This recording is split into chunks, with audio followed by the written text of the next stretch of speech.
At Cable in the Classroom, we feel digital citizenship is a key component of a 21st century education that prepares kids to be effective participants in the civic life, in economic life, and in the social life within their communities that they're going to encounter once they graduate. To us, there are three major components. The first is around internet safety and security.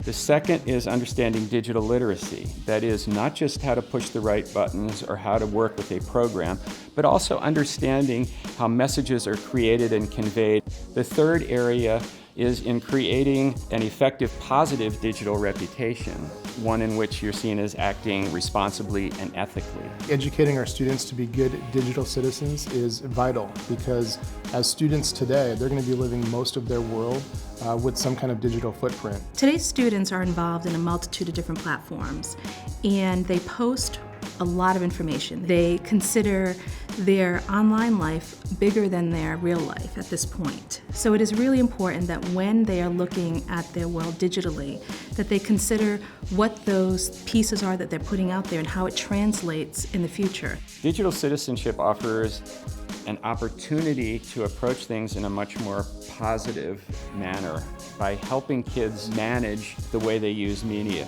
It gives kids a chance to pause, to step back and reflect on their actions, not only so that they can do things in a safe and secure manner, but also so that they can do things in a positive and effective manner. And that means understanding who they are when they're involved in social networks, understanding who they are when they put information online in various platforms, what that means to them in terms of safety and responsibility, and how that communicates from who they are today and who they are in the future.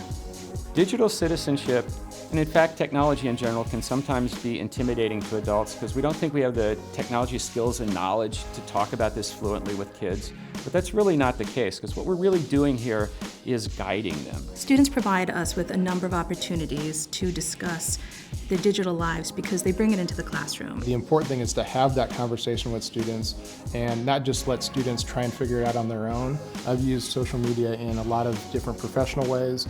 I use it to collaborate a lot with my students in other classrooms.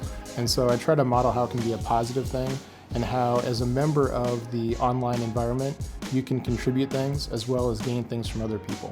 Digital citizenship education is important in preparing kids for their own future, but it's also important for schools.